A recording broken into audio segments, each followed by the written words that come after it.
Okay, so I just shot Tyler and Sam going down this and then over to the other side of the canyon. And based off what I could see in the drone, I think we're coming up to what is known as the crux. Watched a video or two last night on YouTube.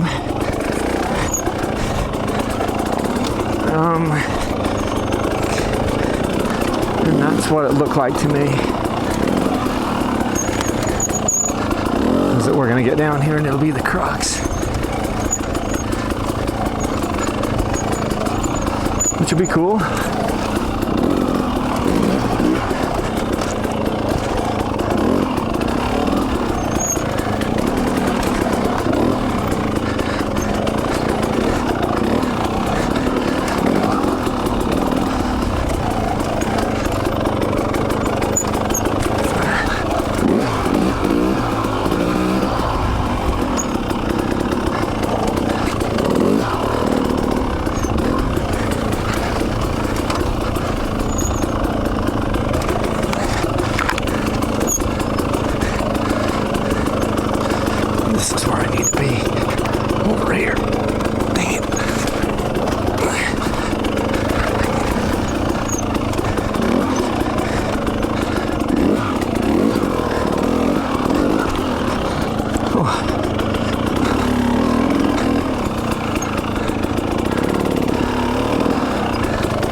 Yeah, I'm perfect.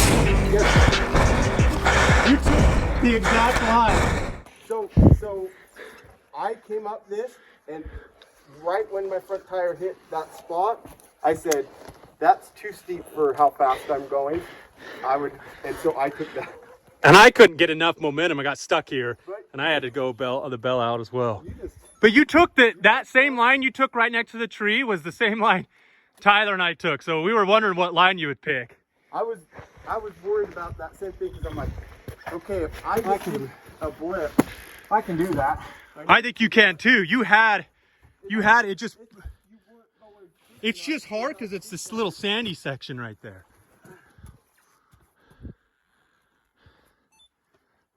Yeah, so the easier way is maybe around that, but I think I can make that. Oh, yeah. But don't kill yourself. The crux is. The crux is right there. That's what I figured. I saw it from the drone. Oh, because I saw this from down there, and I'm like, this is right. I was telling this is right where he busted his gas tank open, dude. I could do that. Well, that's the line Tyler wanted, and I looked at it, and I got stuck right here. I got stuck. You made it further than. I just didn't. Well, I was almost there. You were there. Your front tire was up. You were up. All right. Got the bike. Got my goggles.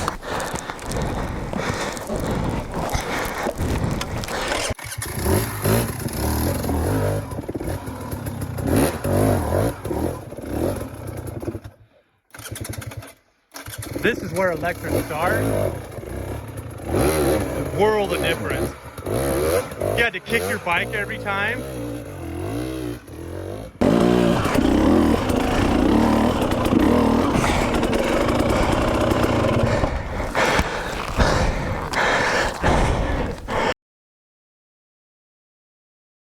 So as you saw, I came up that thing, kind of flipped the bike over, and then I rode it to here. It will not start. The fuel pump is not working. We've taken Tyler's bike. He's up there. We've taken Tyler's bike and put this gas tank on Tyler's 2020 that was sitting right here, and this fuel pump would work on his bike. But this fuel pump will not work on my bike. We've swapped ECUs, we've checked fuses. Spoiler alert, in the end, it was a 3-cent fuse that blew. And the fuses were right there in my hand. They come with spare fuses in this bike, and I could not identify it as a blown fuse. And so I had the fix right there. We could have swapped it in because there were spares right there, but I couldn't identify it, so we had to drag the bike out. Everything we can possibly do, had the bike apart multiple times, it will not start. And we are at the crux of 5 miles of hell. I came up here to do this, and the bike quit right here, will not start, no matter what we do. It's still cranking, but the fuel pump is not going. You can hear it's not going. And then you can take this fuel pump, put it on Tyler's bike, and this fuel pump works on his bike, and the bike starts with this tank and this fuel pump on his bike. But his fuel pump will not run on this bike either. So we're not getting power to the fuel pump. I don't necessarily know 100%. We put his ECU in the bike. It didn't work. I'm gonna have to come back with the dongle, the wake up dongle, and see if that works. I'm gonna come back with the stock ECU, see if that works, because that fuel pump is not working. And it's difficult for me to think of a worse place in the state of Utah for that bike to stop working. So, yeah, EFI has now bit me pretty bad once. Pretty bad. We're gonna try to drag it up this hill with 2 tow ropes while I push it and Sam and Tyler pull it, and see if we can get about a mile over to a bailout and then drag it back. It's gonna suck, take the entire day. The only other option is if I have it helicoptered out. You know, we can come back with parts. I can come back with the ECU. I can come back with the wake-up dongle. Maybe we can think of some other things to come back with. After all the struggle that's about to come in dragging this bike out, it was sickening to actually find out that it was a fuse and that we had the spare fuse right there. The big thing that I learned that I put in my podcast talking about this is that you can't just look at the fuse and diagnose if it's blown or not. They all looked good. And so if I would have taken one of those spare fuses and just started plugging them in systematically, the bike would have started. We had the spare fuse right there, and this would have been a non-issue. The bike has about 15 or 20 more hours on it, and it hasn't blown since. So basically we had to drag the bike up a hill, and it was just nasty. We had 2 tow straps to drag it. I was pushing it, and Tyler and Sam were pulling it. Drug it up about a half mile until we got to this bailout, and then from here we're just doing this towing. And it is the bailout, but it's still not the easiest trail to tow on. Tyler's 300XCW TPI pulled me out valiantly. It made it a ton easier, but it's a ton of work just dragging a bike because it's hard to keep the tow strap from, basically getting caught up in one bike, and then I don't know. It's just a nightmare. But the thing that I learned over everything else is just it's not easy to tell if a fuse is blown. You've got to actually pull the fuse out of the bike and try new fuses in all those little spots, because it was a simple thing, just one blown fuse on that fuel pump, and hasn't done it again. I mean, I was talking to my dad about it. He's a long-time 35-year mechanic, and he's like, look, fuses just blow sometimes. Now, if it continues to blow, if it blows over and over and over, then you know it's pulling too much power and there's a problem. But he's like, look, I've seen fuses blow in the first 10 minutes, and I've seen them last 10 years. Sometimes they just blow, and in this case, this one blew right when I shut the bike off, or right when I tried to fire it up that next time. And anyway, the bike is fine. I've been riding it ever since. It now has 97 hours on it as of this filming, as of this editing today, in January 4th of 2020. And yeah, so still going to put some more hours on it. I'm going to give it to one of my buddies to put some hours on the thing because I've got other projects I need to move on to. But yeah, you'll see some more updates on this bike later on. I was riding it just yesterday, breaking a bunch of parts off of it.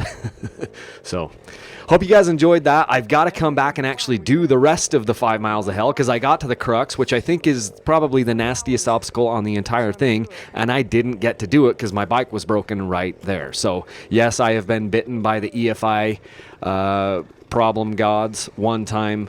That sucked, but I did learn some very, very important lessons there about fuses, and I will be back and actually do the entire 5 miles of hell trail at some point. Okay, I'll let you guys listen to this struggle on the rest of the way out here. Thanks, guys. Whoa, whoa.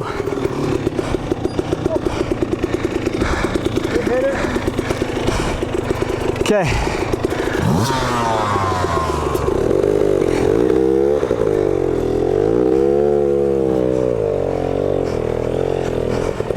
So anyway,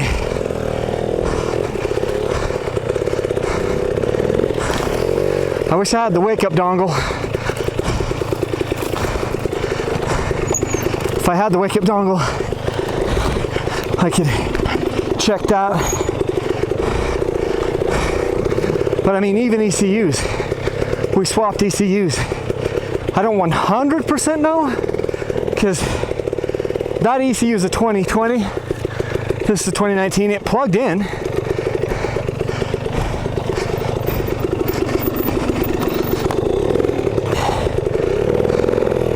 But I can't rule that out.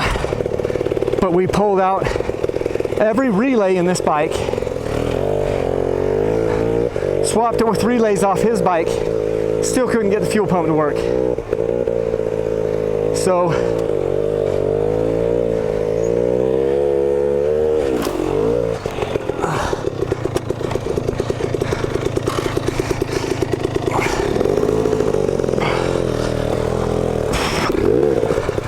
and I'm not entirely certain if there was a worse place.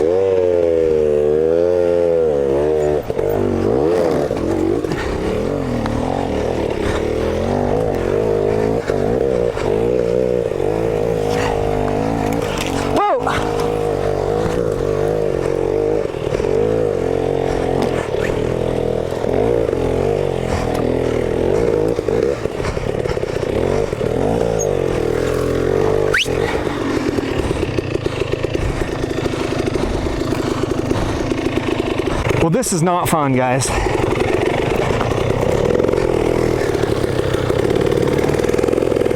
But my toe strap, we're using my toe strap, and it's working good. Oh, get up. Yes. Whoa, we wrapped it. You're gonna have to back up. Okay.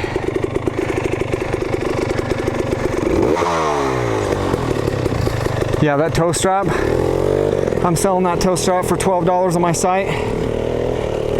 It's the only thing that's gonna get this bike out of here without a helicopter ride. So for 12 bucks, save yourself a helicopter ride, a helicopter trip to get your freaking bike. Hold on.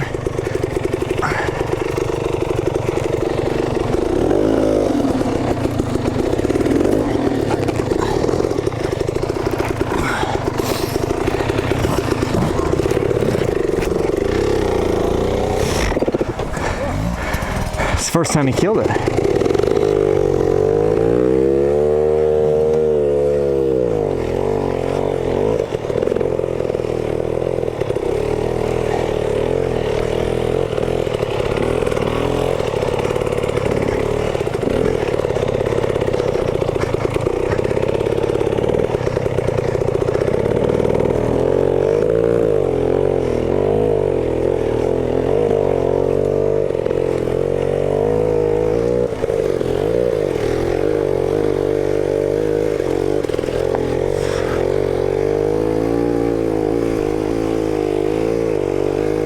Tearing up on the pegs even though I don't have any gas.